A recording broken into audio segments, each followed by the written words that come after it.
kinuha, hindi naman po yun talaga totoo. Kasi, nakuha naman ni Kaloy ng buong buo sa BDO yung pera niya na nagkakahalaga ng 11 million. So, nakuha niya yon. Nagpasa siya. Since hawak ko yung passbook niya, no, nagpasa siya ng affidavit of loss, got it notarized, tapos pinasa niya sa BDO dito sa Maynita. So, syempre, sa kanya lang nakapangalan yon, no? Kaya, may right talaga siya na kunin yung pera niya. Kaya lang kasi, hindi ko ini-expect sa ganong paraan. Kasi, binigyan ko pa siya ng benefit of the doubt na kukunin niya sa amin ng maayos. Na ibibigay naman namin. Kasi unang-una, kung hindi ko siya ibibigay kasi kung after ako sa pera niya, no? December, as far as I remember, December 2022, nagpunta kami ng bangko, nag-update pa kami ng signature niya.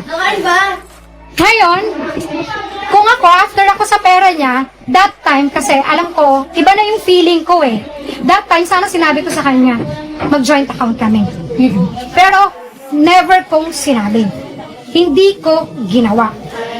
So, ang sa akin is, alam ko, pera niya yun, pinaghirapan niya yun. Kumbaga parang gastusin niya sa paraang gusto niya, gastusin niya sa paraan kung saan siya masaya. Kasi at the end of the day, lahat naman ng pinaghirapan niya, dapat siya lang talaga yung makinabang ng mga ano niya. So, yung may sinasabi rin kasi si Kaloy, no, maraming mga withdrawals dun sa land bank niya na ATM.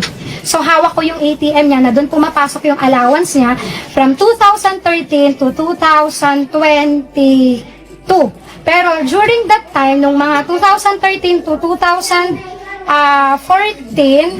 ang sinasahod lang niya from PSC is 5,000 lang. Then, after a year, naging 8,000.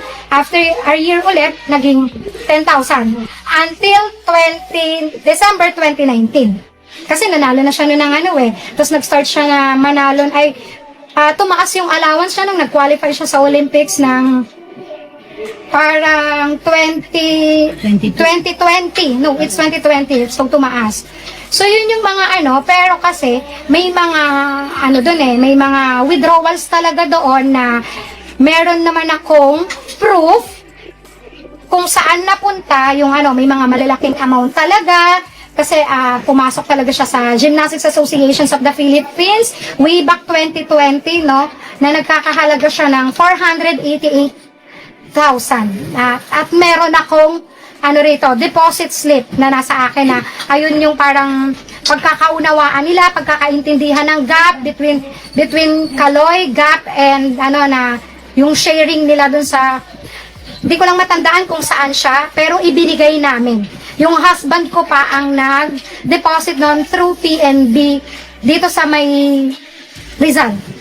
So, lahat po yun may pruweba po? Meron akong proof. Nandito sa phone ko na nasa akin, no? So, tas merong mga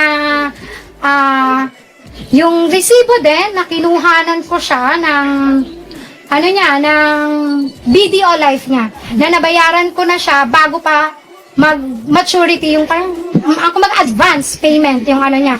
Even the Sun Life, na dalawa yung insurance niya. Kasi syempre iniisip ko, for his future, meron din siyang makukuha, no? So, yun yung inaano ko lang sa kanya na meron din akong resibo ng mga yon, and yung passbook na hawak ko na nandun pa yung 11 million.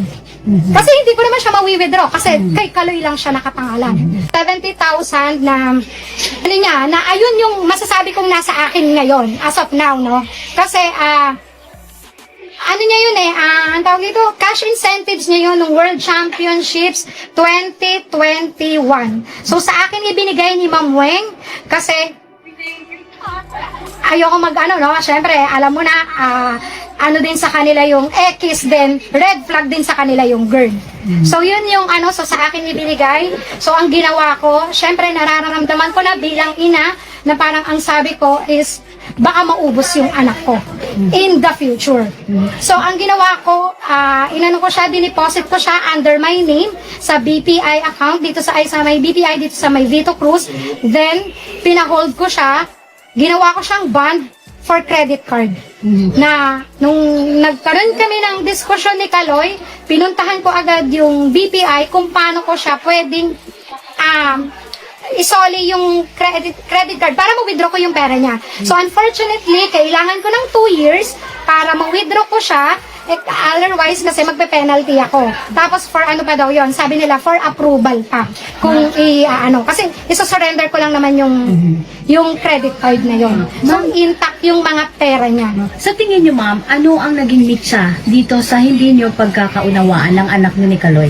Sa anak niyo na si Kaloy? Ang naging mecha lang naman talaga, no, ever since is yung babae talaga. Yung girlfriend. Kasi, yes, oo. Lalong lumaki, tapos na parang nagkaroon kasi ng training camp si Kaloy.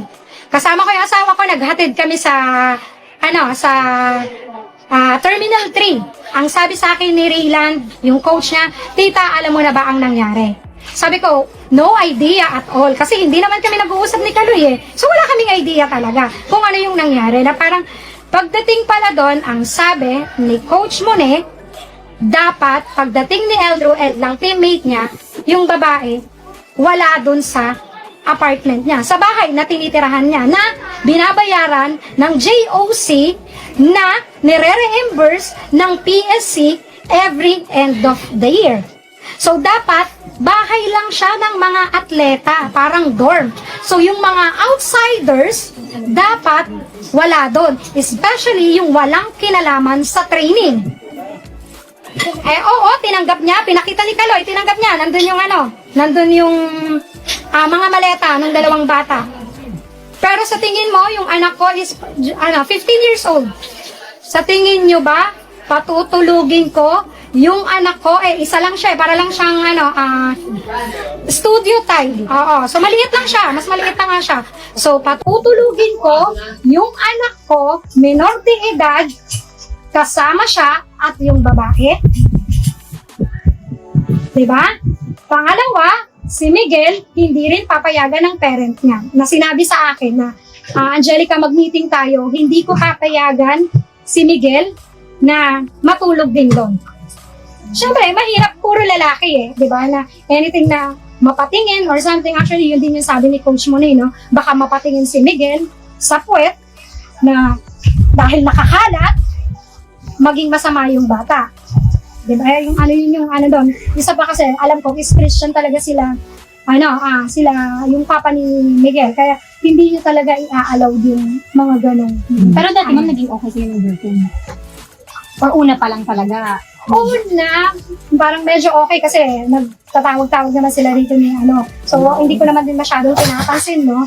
Na parang okay lang, na parang then nung nagkita kami rito, tapos parang feeling ko, nilalayo niya sa amin si Kaloy na, oo, alam ko gusto niyang makasama si Kaloy. Gusto rin siyang makasama ni Kaloy. Pero syempre kasi, pamilya kami, kumbaga parang matagal din namin siyang hindi nakasama because of pandemic, di ba? Ilang yon. So syempre, kung siya, gusto rin siyang makasama ng girl, how much more kami na pamilya niya na gusto rin siyang makasama.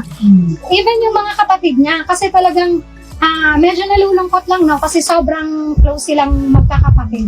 Pero after nung nangyari yung namin ni Kaloy, so parang even yung youngest ko, yung eldest ko, yung medyo si Eldro, medyo ganun-ganun lang yan eh. Hindi ganun kalalim, katulad ng sabi nga nung teacher ni Iza nung nagkausap sila sa palarong pambansa na sobrang malalim yung galit na nararamdaman ng youngest ko kay Kaloy. Ma'am, mensahe niyo na lang kay Kaloy, ma'am, ngayon. Kung mensahe, ano bang mensahe mabibigay ko sa kanya? Na parang kasi lahat naman sinabi ko na eh, no? Kung hindi naman niya ako paniniwalaan, wala naman akong magagawa eh. Basta ang alam ko, sabi ko nga, dahil sa konsensya rin namin ng asawa ko, na wala kaming ninakaw, wala kaming ginalaw na pera niya. Siguro meron portion na hindi man lang sabihin mong aaray yung bulsa niya. Na parang kasi naman namin ininvest sa bahay ng para, 'di ba, na makita din niya na Eto, kahit Ano sa paano, bahay ma'am, pwede niyo pong ano. yun yung sa bahay na pwede mo masabi na, ay, may remembrance ako sa pera ko. Kasi yan ang sinasabi ko sa mga anak ko. Every time na magkakaroon sila ng cash incentives, malaki o maliit, sinasabihan ko sila na bumili kayo yung merong maaalala nyo na ay galing to sa palarong pambansa, ay galing to sa ganito kong cash incentives, ay galing to sa